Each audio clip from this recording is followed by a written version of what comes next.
同学们好，下面我们来看第2处考点，资源税。那么我们首先来看一下基本概念。资源税呢，是对我国领域或者我们国家所管辖的其他海域范围内的所开发应税资源的行为呢，来征收一种税。所以从基本概念来看的话，首先这个资源应该是在我国境内的，包括我们国家所管辖的海域范围内的。第二个，它的纳税人呢是开发的单位，这个开发里面包括我们开采和生产的像盐就是生产单位，对吧？你开采我们矿产品或者我们生产盐的话，这单位呢在我们销售或者是应当要缴资源税的自润的行为，那它便是我们资源税的纳税人。好，我们来先看第一个方面，其纳税人呢，就我们刚刚讲的在我国领域或者管辖的其他海域里面开发应税资源的单位和个人。那么资源税呢，它是一次性课征的，就是这个资源征过了资源税之后的话，那么在后面的批发零售环节就谈不上再来征收资源税了。它跟我们的消费税呢是类似的，也是一个价类税，把资源税含在我们这个价格里面，来抬高这个价格，来控制我们多浪费多消费的问题。那我们前面也讲过，一次性计征的话，资源税是一个，车辆购置税也是一个，还有耕地占润税，还有我们这个消费税。当然消费税里面有计个别的有加征环节，比如说卷烟在批发环节，对吧？那个超豪华小汽车在我们零售环节，它有加征的。那么剩下来都是只在一个环节一次性征完之后，后面就不会有。那么进口的资源也谈不上，为什么呢？因为进口的话，你资源不在我们国家领域范围内，你是国外的资源，那谈不上干嘛？我们对此呢征收资源税问题，所以征收的资源税一定是我国领域范围的资源，你去开采，你去生产的话，那对此呢要征收资源税。好，中外合作开采陆上海上石油资源的企业也要依法缴纳我们资源税。第二个，关于资源税的征税范围和税目。那么这里面所讲的资源的话，是强调初级的矿产品或者我们的盐一定是初级所以它仅仅是强调对原矿或者是原矿稍微粗加工之后的洗选矿，对此呢进行征税的。对深加工的它谈不上有资源税问题，人家只对生产者对开采者征收的，听明白吧？那么具体而言的话，它表现为6大税目。那么前4个里面呢，我们叫应税矿产品，第5个呢是盐。那么目前在部分地区呢，还试点对我们水资源征收资源税。那我们先看这前4个这个应税矿产品的。第一个，能源矿产，像石油、天然气页岩气、煤层气等等这样一些，我不再一去念那么这里面我们要注意的，天然原油呢是征收资源税，但人造的石油，甭管是汽油还是柴油，那玩意儿是交消费税，谈不上对此呢征资源税。我们是强调对初级矿产品，有2个是免税的。第一个，开采原油以及在油田范围内运输原油过程中，比如我们加热的原油、天然气，它免税。第二个，煤炭开采企业因安全生产的需要抽采的煤层气的话，它免税。这个煤层气是一个祸害，就是瓦斯，我们要排放出去的，知道吧？所以它是免税的。这第一个，能源矿产。第二个，金属矿产里面有黑色金属还有有色金属，比如说铁、锰、铜、铅、锌、锡，我不再一去念还包括我们的锡头都是。好，第3类是非金属矿，有矿物类的，像高岭土、石英砂、石墨、石膏像岩石类的，像花岗岩啊、白轮岩啊、大理岩啊、泥炭砂石啊等等，还有宝玉石方面的宝石、玉石玛瑙等等，都是我们的这个非金属矿的。因为我们考试里面命题者不会在我们后面这个子税目上面做文章，你强调的是什么呢？一定是初级矿产品，而不是我们深加工之后的好，第四个是水气矿产，包括我们二氧化碳气硫化氢气、氦气、氡气和我们的矿泉水都是的第五类是盐类的，像钠盐、钾盐、镁盐、锂盐、天然卤水和海盐好，第六块里面呢，跟我们消费税里面的规则是一样的，因为我们讲资源税里面呢，对我们生产或者开采的单位或者个人你开采的资源您对外去卖，那肯定要交资源税。你如果自己使用的话，那我们要进一步分析。如果连续加工，把原矿稍微粗加工成徐选矿的话，那我告诉你你如果连续加工后的终端产品还是一个应税的产品，那我们此时这个遗赠环节还要交资源税吗？这个原矿就不需要缴，以我们这个洗选矿去缴以这个应税的终端产品在对外去卖的时候我们去缴。所以这样一个自用环节，连续生产环节我们就不需要缴，对吧？如果自润的话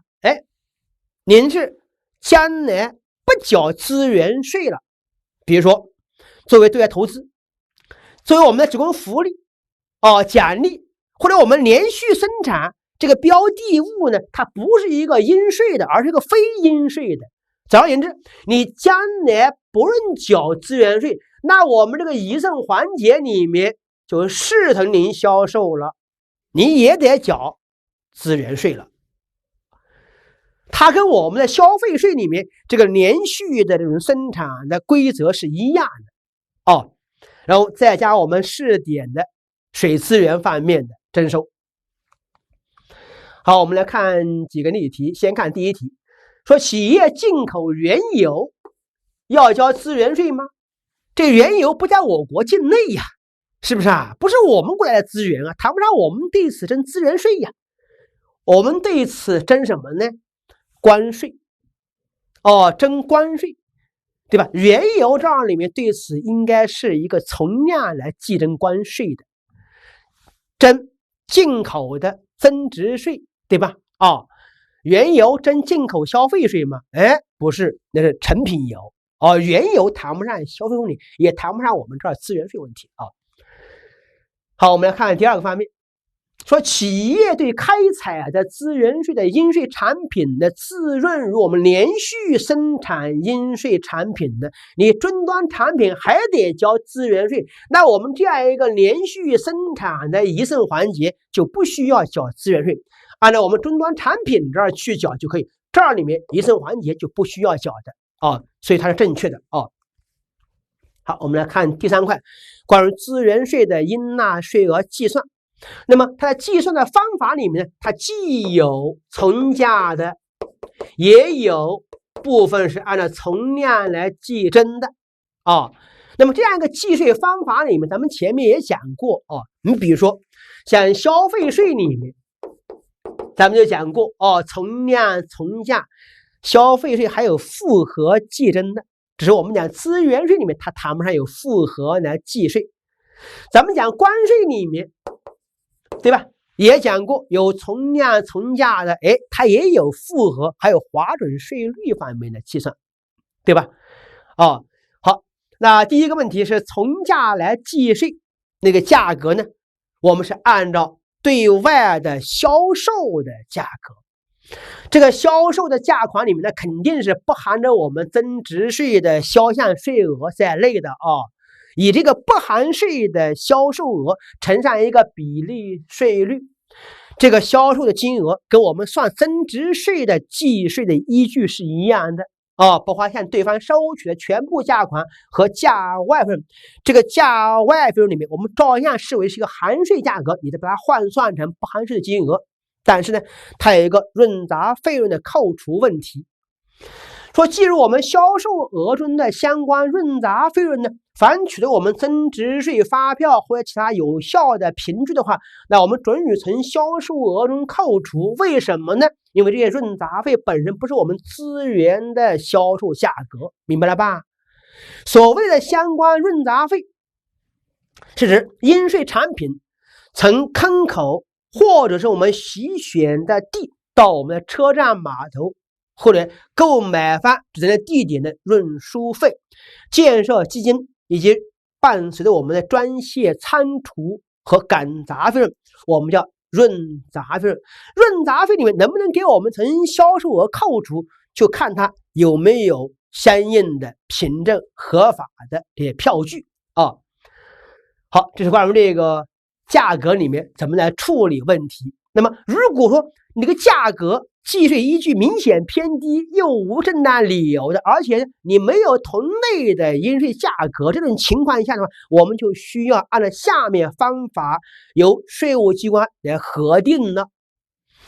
先看纳税人你自己有没有同类产品的平均销售价格，没有的，我们第二步看其他纳税人他有没有同类产品的平均销售价格，对吗？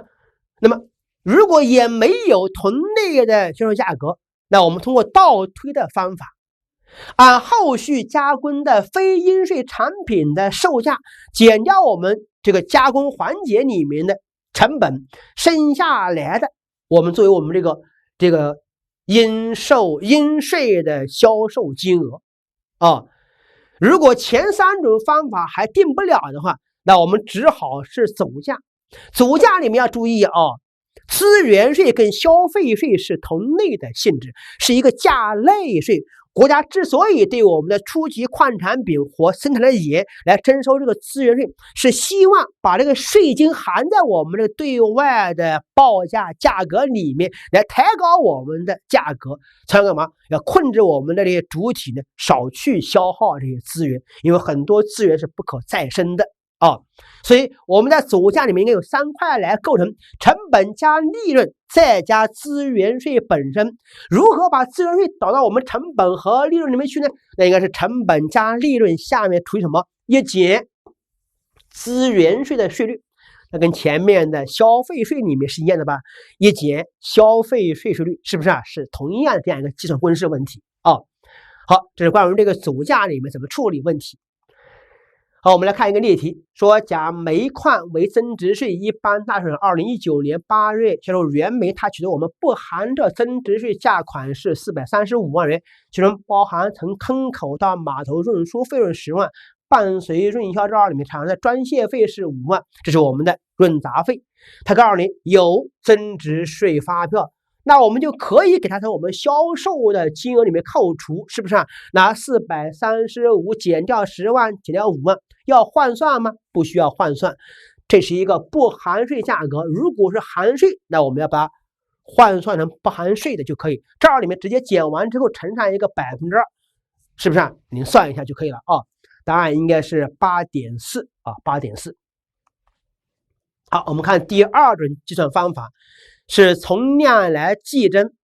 哪些资源是从量？这个我们做一般了解，你也不需要去背它那么从量这个量怎么来定的问题，这个量它不是我们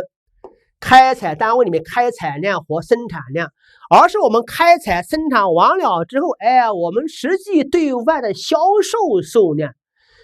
或者是什么呢？我们实际使用的一份的数量。当然这个滋润里面是强调应当要缴我们资源税的情形。如果你连续加工还是我们应税的话，这个滋润环节是不用缴的，是不是所以我们这里面一定不是开采量，是我们销售数量和滋润的数量。这个销售数量不是我们计划销售数量，而是实际的销售数量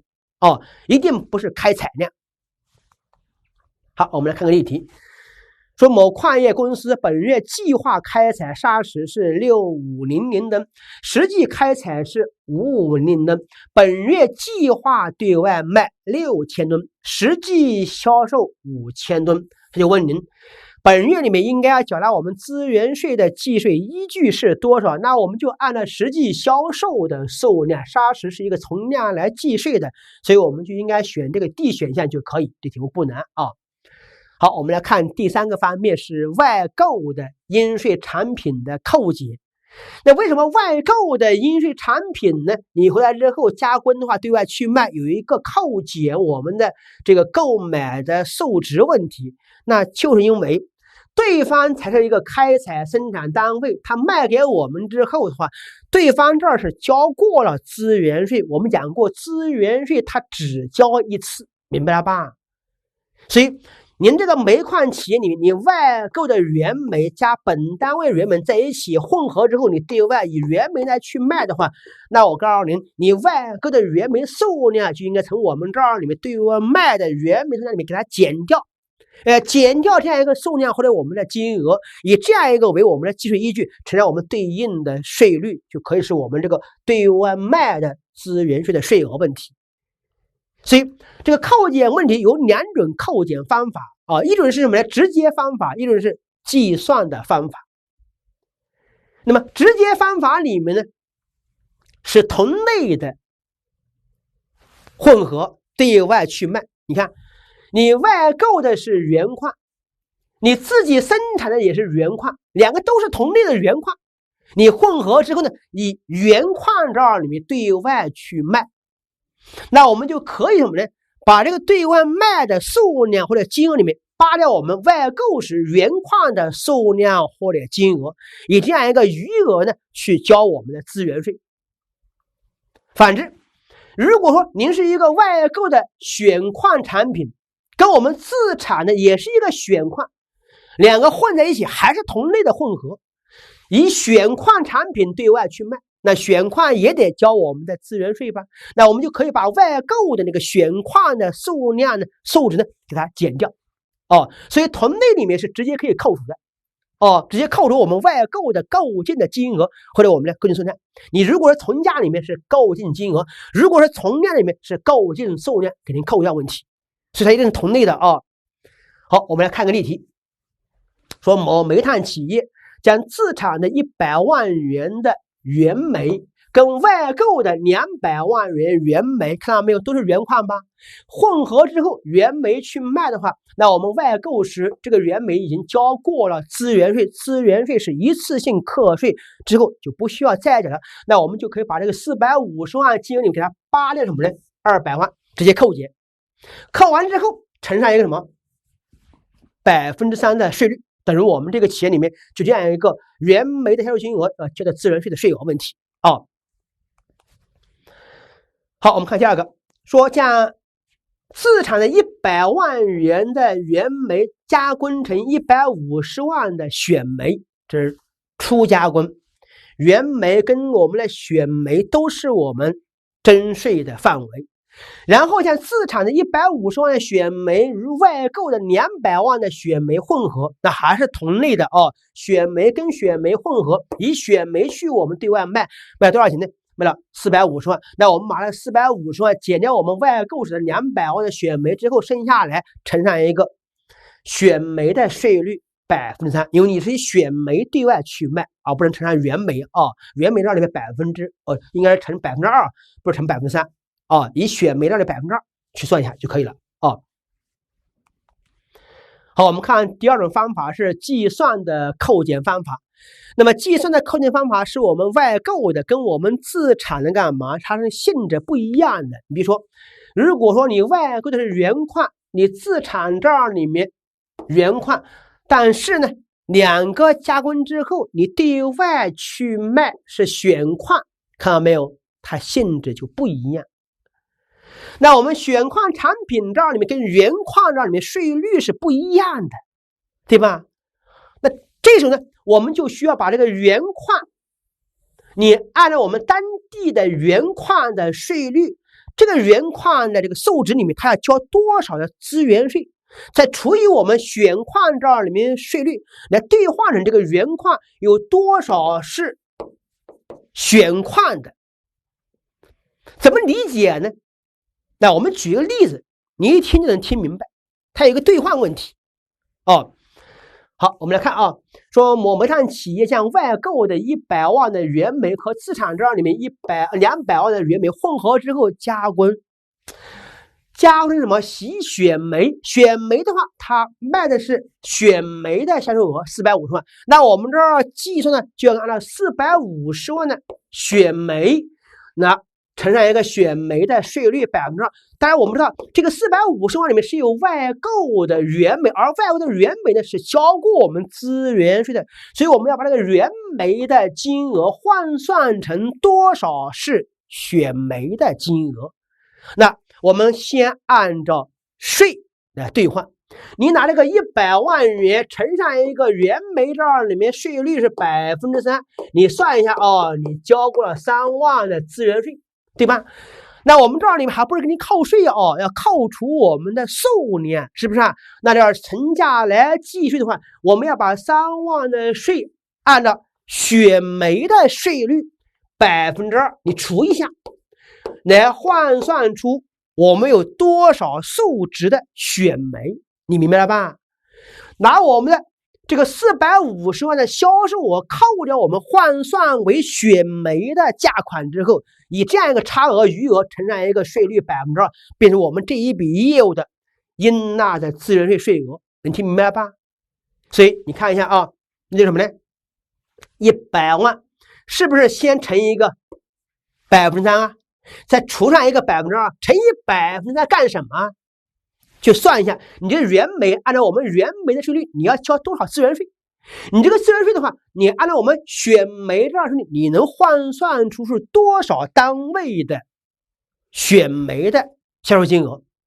你算一下，是150万。那我们就把这150万选煤的金额呢，乘我们这里面选煤的450万金额，你给它扒掉，这样我们是同类比干嘛？可以直接扣除的，是不是啊？所以有一个换算问题，把原煤的金额要换算成多少的选煤金额，通过我们这2个不同的税率去兑换先算税额，再除以我们这个选煤账里面税率，来换成我们选煤的销售金额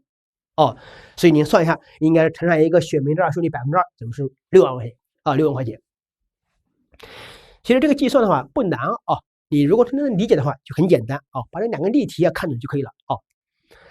好，我们来看第4块是资源税的征收管理。因为资源税的税收优惠这块里面，你重点是要把我们前面所讲的那2个免税情形，一个是加热的，一个是我们煤层气里面有安全需要的，那么这2个是免税。那么我们教材里面确实还有一些减税情形，我个人认为的话，咱们的目标是60分，所以我们那块内容呢，在我们这一块里面给它删除了你也可以自行去看一下书，你不看也不影响我们通过问题好，我们来看这个征收管理。第一个，纳税义务发生的时间，那纳税人销售的为收到我们销售款项或者取得我们索取销售款凭证的当天，这个和我们增值税里面纳税义务发生的时间有点类似对吧好，资产的话为遗赠的当天，这跟我们增值税跟我们消费税里面它的表述呢是类似的那么资源税是由税务机关征收，海上开采的原油和天然气资源税是由海洋石油税务管理机构来征管。这是纳税义务发生的时间跟消费税是一样的。好，第二个，纳税地点的话，那么要么是我们开采地，要么是海盐这里面生产地，按照属地去缴纳税期限的话，它是按月按季的话是月和季终了后的15天，跟增值税和消费税是一样的，对不对？按次的话是自纳税义务发生之日起15日内，跟增值税和消费税也是一样的只是我们在上一讲里面讲这个印花税的话，它是什么呢？有按年按季。那么按年按季的话，我们也是强调准缴之日起15日内，按次的话，我们也是强调纳税义务发生之日起15日内。但这个证券交易的话是按周，按周的话是我们周准缴后5日内哦。好，我们把这个资源税讲完之后呢，我们照例来小结一下啊。第一个，它的纳税人呢，首先这个资源是我国领域或者海域范围内的，不是进口的啊。您对此开发的，甭管是开采还是我们生产研造里面这个主体呢，它便是我们资源税的纳税人，而且我们是强调什么？初加工的啊，是初级矿产品的。所以你如果说后面批发零售，因为它是一次性课税，所以批发零售里面的话，进口里面是谈不上我们征收资源税问题。第二个，征税范围里面啊，有征税的和免征问题。那么免税里面你稍微注意一下啊，比如说那个加热的，对吧？比如我们加热的原油跟天然气，它就是免税的啊。还有煤炭开采企业里面因为安全的需要而抽的那个煤炭气，它也是免税的。那么其次呢，有那个自产自润的话，一般情况下是视同销售，在一证环节里面是按照自润的数量或者我们的金额来交资源税。但是如果你连续生产，你的结局你的终端产品还要交我们资源税的话，这个一证环节就不需要缴了哦，以终端产品去交资源税就可以了哦。好，应纳税额的计算里面呢，3个方面哦。从价来计这个价里面呢，是指不含着增值税的价款，包括全部的金额和我们价外的费润。那么这个润杂费能否从我们销售金额里面给它扣除，就看你有没有合法的凭证，比如说有没有增值税发票哦。有增值税发票的润杂费是可以给我们扣除的，对吗？对于我们这个没有价格需要我们核定的话，那我们稍微注意一下，有几个顺位要求，先看纳税人，再看其他纳税人，再看我们这个非应税产品通过我们的倒推方式扣掉成本之后的扣掉成本和利润之后的，以为我们的计税的价款。如果什么都没有的话，那我们只好总价，总价里面是成本加利润，再加我们资源税除以一减资源税的税率啊。从量来计的话，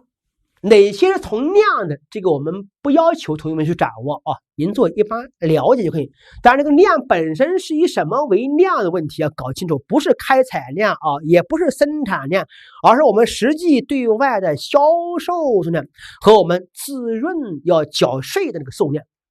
好，外购应税产品的扣减2种方法。第一，直接法。直接法里面是我们外购的跟自产的混合之后，以这样一个同性质的矿产资源去卖，比如说原矿混合按原矿去卖，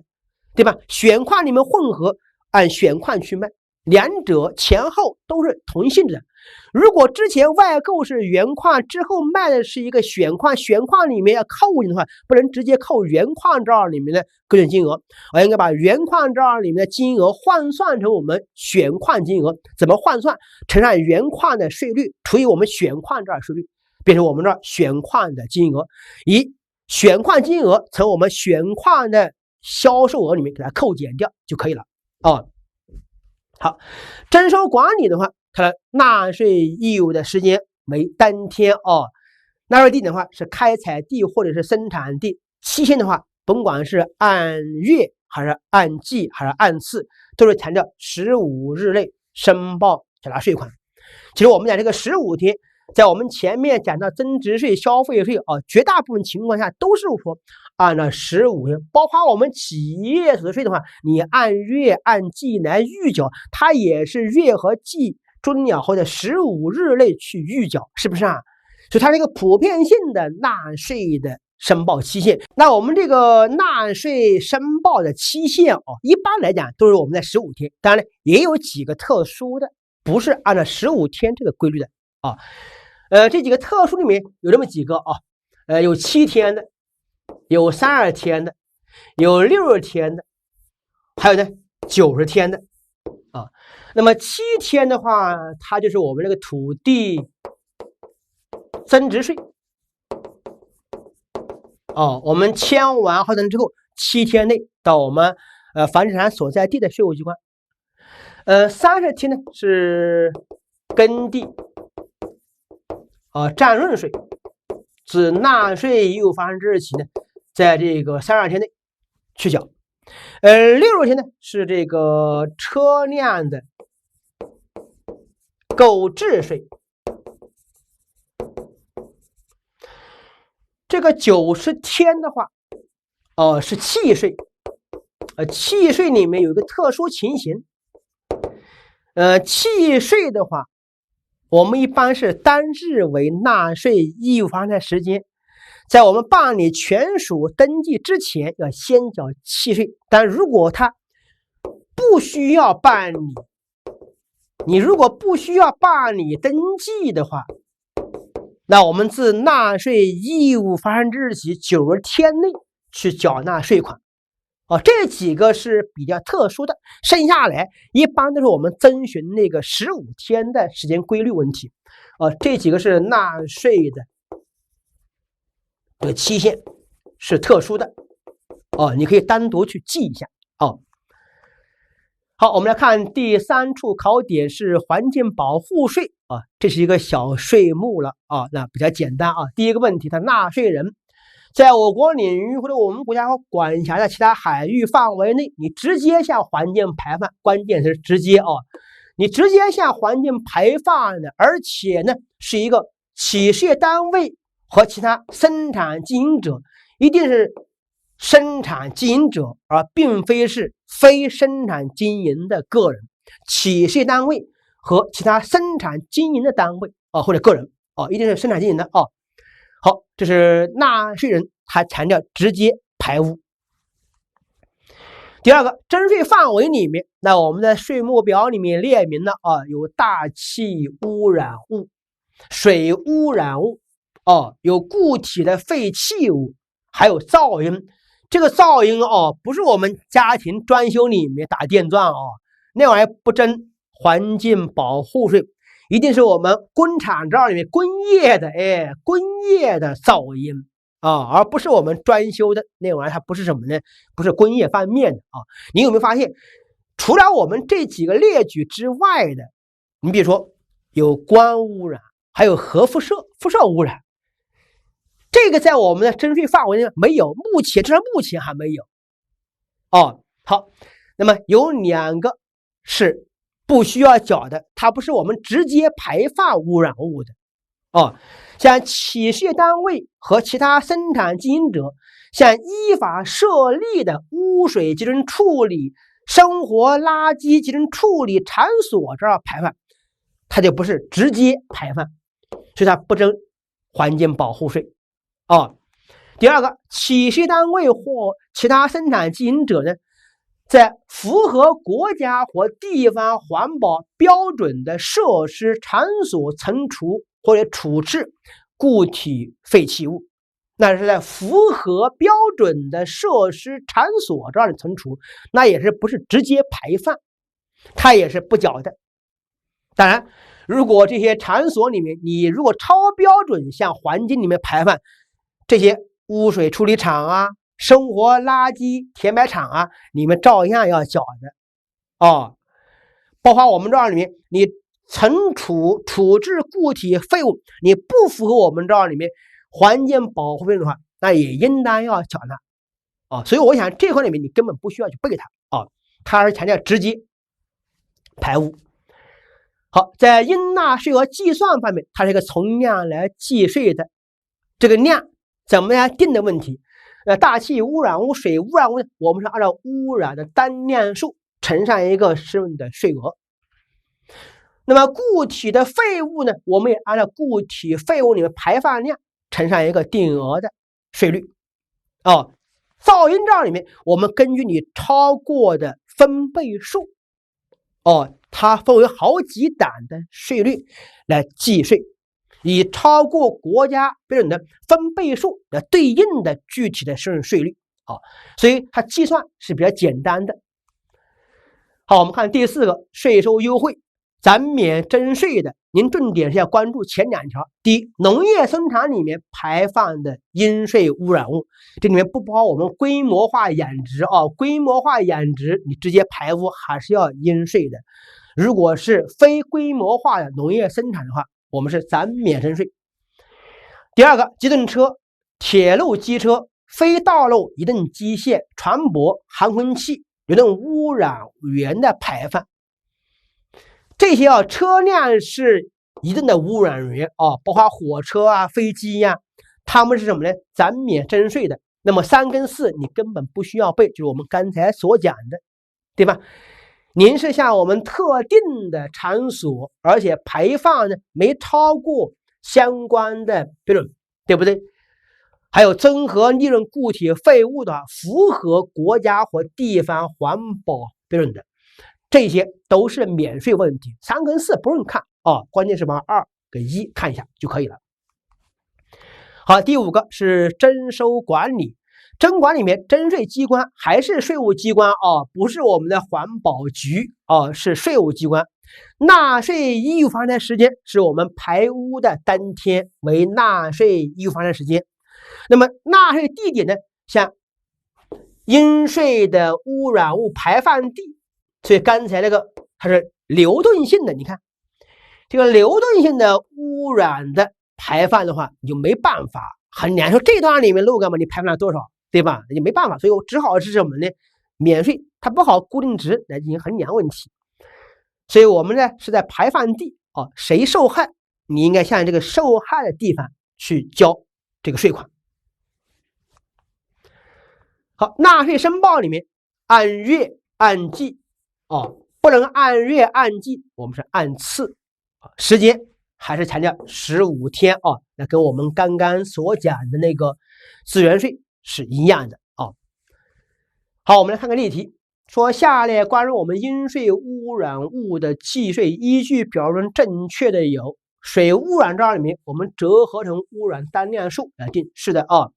那么噪音这里面我们是按照国家超过国家标准的分贝数，是的。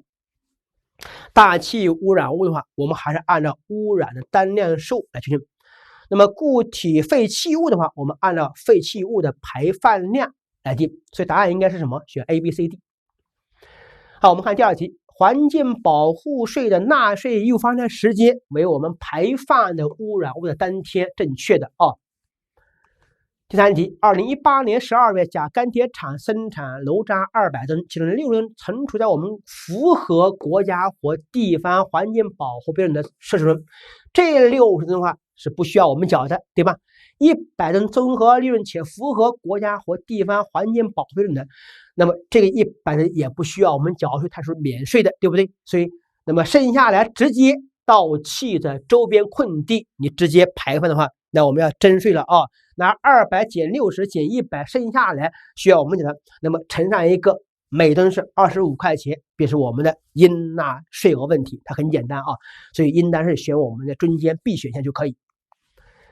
好，我们看第4题，下列各项中不属于我们环境保护税的征税范围，工业的噪音，是的。电磁辐射目前还不在我们征税范围像医院里面电磁辐射就那个什么，就那个 CT 方面的，是不是那个不在我们的征税范围内。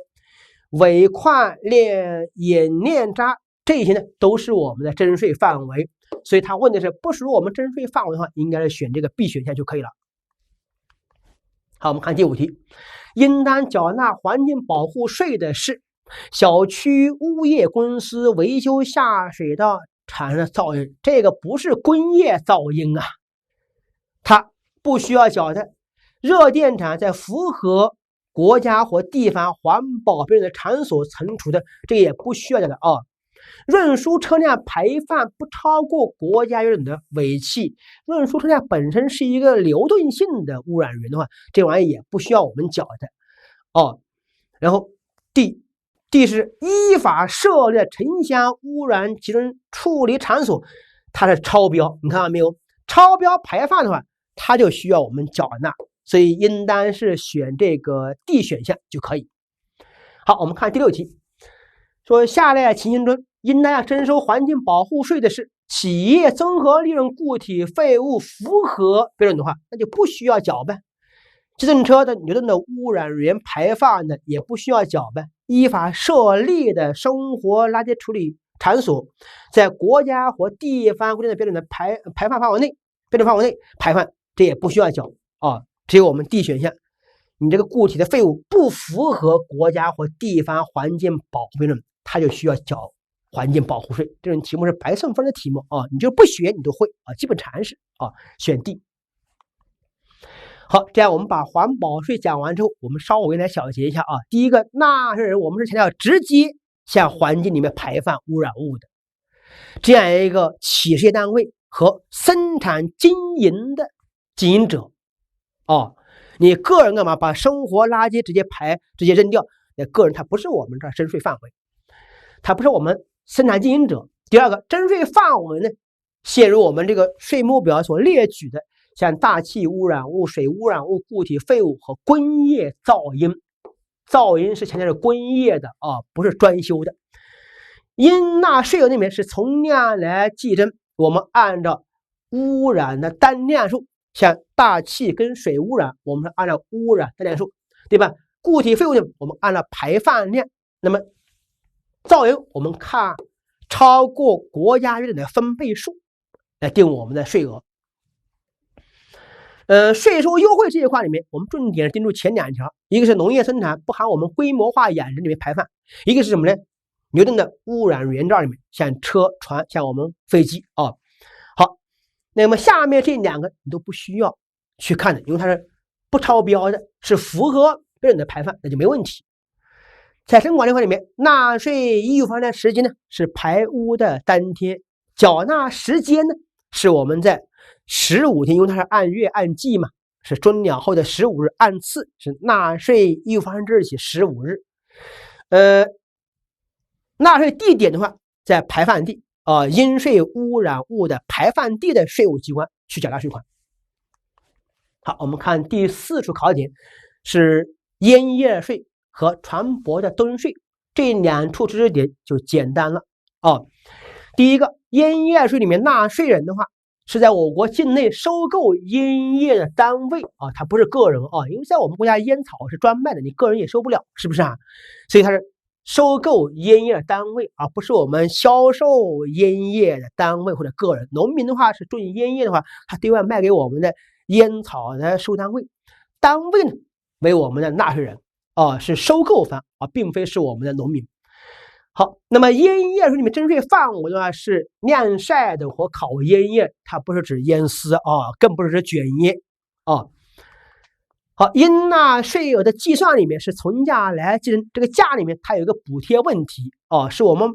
2块，一块是我们的收购价款再加10%照里面收购的补贴，2块之和呢为我们的计税依据，乘上一个比例税率就可以了好，征管这块里面也比较简单。那么纳税义务发生时间为收购的当天，它是按月来计征，在月度终了后的15日内，这是一个常规性的规则了其纳税环节在收购环节征收那么纳税地的话，像收购地，像烟叶的收购地并非纳税人所在地像烟叶收购地的主管税务机关来申报缴纳。好，我们看几个例题。第一个，下列属于我们烟叶税纳税人的是生产烟叶的个人不是收购烟叶单位是的，卖香烟跟香烟没半毛钱关系，香烟不是我们烟叶税，香烟是成品的而不是我们的原材料。我们这儿烟叶税是什么？是对原材料，就那个像巴江扇一样的大叶子所以他们俩根本就不是我们这个范围问题，跟谈不上我们是纳税人问题，所以选 B 选项。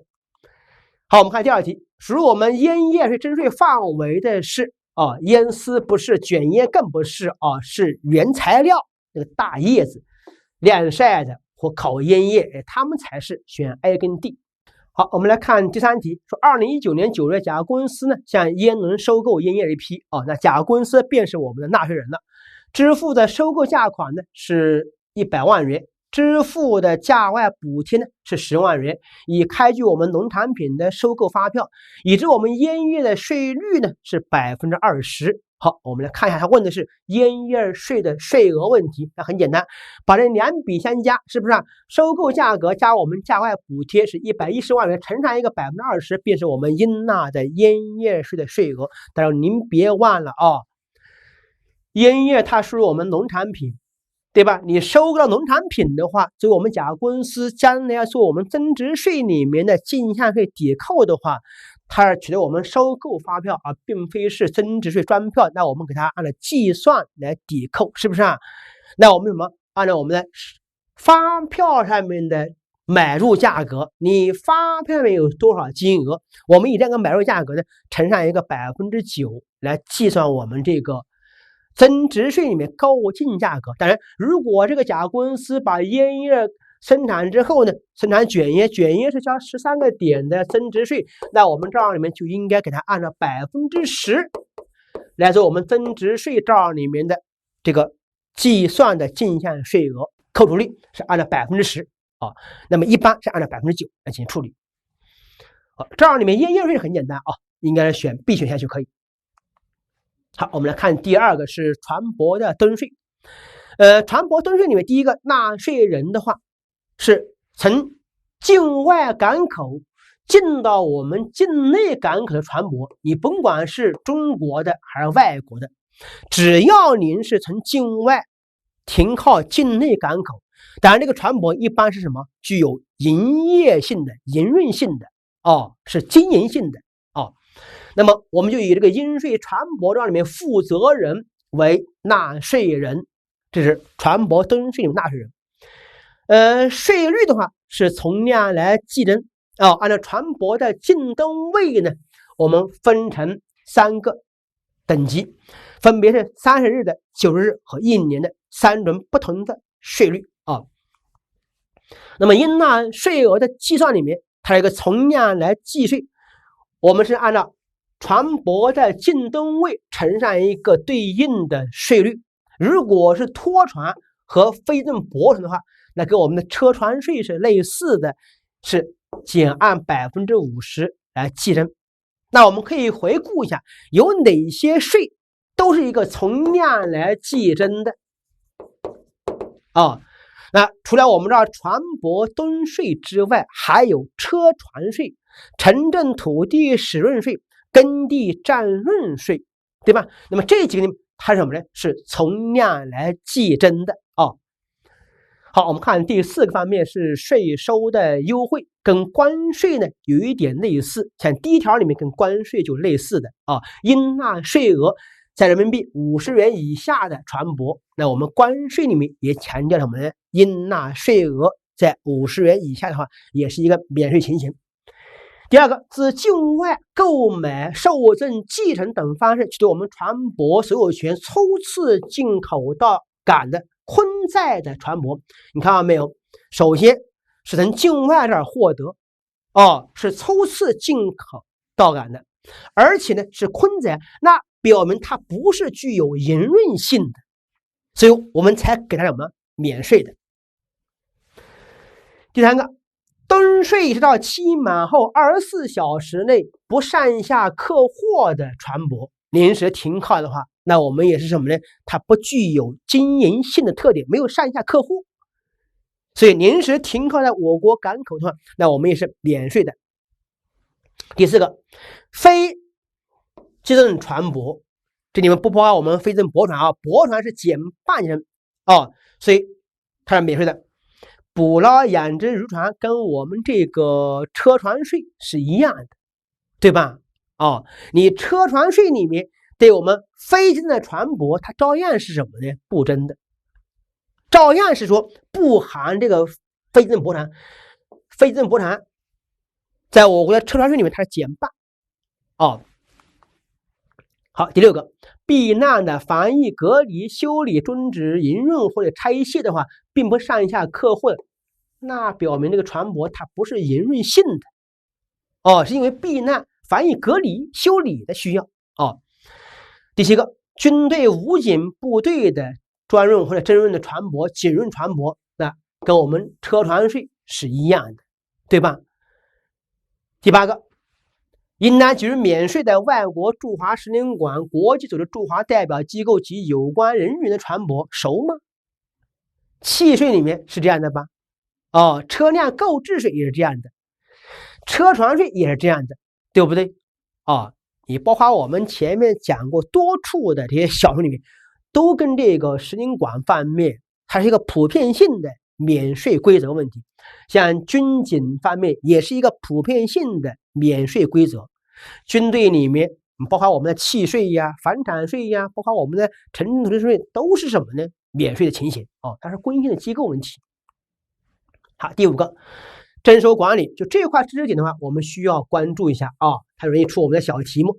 东税呢，它不是我们的税务机关，而是由海关，所以我们在前面讲第4章里面就讲过了海关负责是什么呢？是关税、船舶东税，还有委托进口那个增值税和消费税。那如果说我们的出口退税的话，还是由税务机关来负责好，东税里面纳税有发生的时间是我们进入境内港口的当天应税船舶的负责人呢，应当在我们海关填发东税缴款凭证之日起15日内缴纳税款。那跟我们前面那些15天的规则是一样的如果你没有按期执行税款的话，那我们照样是什么呢？要再加每天5/1000的滞纳金，0.5%就是每天5/1000的概念跟关税也是一样的好，关于这个多退少补问题，那我们先看这个补税问题。那么海关这儿发现的话，你少缴或者漏缴税款的话，应该缴纳税款之日起1年内补征税款。如果你有违反了规定是恶意性的，他告诉你3年内追征税款。所以1年补征3年追缴，这跟我们关税是一样的，而且还要再加每天5/1000的滞纳金。好，多缴税款这里面退税问题，税务机关发现呢，应当在24小时内通知我们对方并要办理我们的退税手续。好，那么咱们这个应税的船舶纳税人发现多缴税款呢，可以自缴纳税款之日起3年内申请退税，海关应当自受理之日起32天里面呢，给您办理退还手续。那这块里面，关于我们多退方面的话，跟关税呢稍有区别。关税里面是我们出口时，他多缴了税款，因为他后面没出去这个货物没出口，所以我们的出口退税问题，那个时间呢，它不是我们这儿3年，而是1年，你看以征出口关税的货物因故没能装货出口申报退税的话，经海关查验属实，纳税人呢应该自缴纳税款之日起1年内逾期就不予受理了。而我们这儿是什么呢？你要自己发现的话是3年内，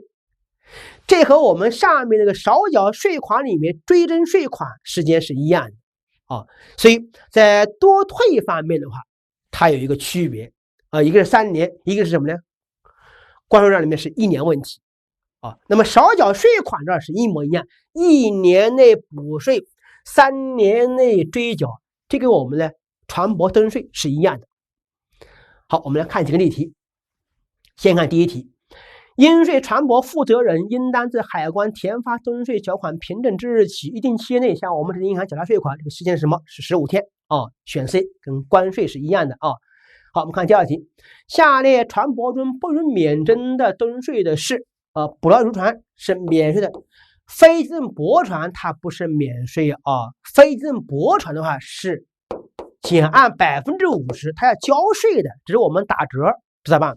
养殖渔船是什么？免税，军队的专用船舶或者专用船舶是免税的，所以你把 A、C、D 一排除，你蒙也能蒙到是 B 选项好，这样我们把这个第2单元讲完之后，咱们整个的第6章这11个小税也给同学们全部讲完了。那么这11个小税里面，您的复习里面呢，还是我们刚才强调过的从这5个方面去把握。最起码我们要把握每一个小税里面征税范围、应纳税额的计算还有我们的税收优惠，特别是这些从量计税的小税里面，这个优惠的话，它往往跟我们的计算，因为它计算本身很简单那您重点是要关注呢，第一单元里面有6个税当然耕地占润税呢，考试频率呢低一点，像契税呀，像印花税，都是我们今年教材里面有重大变化的地方，您肯定要重点来关注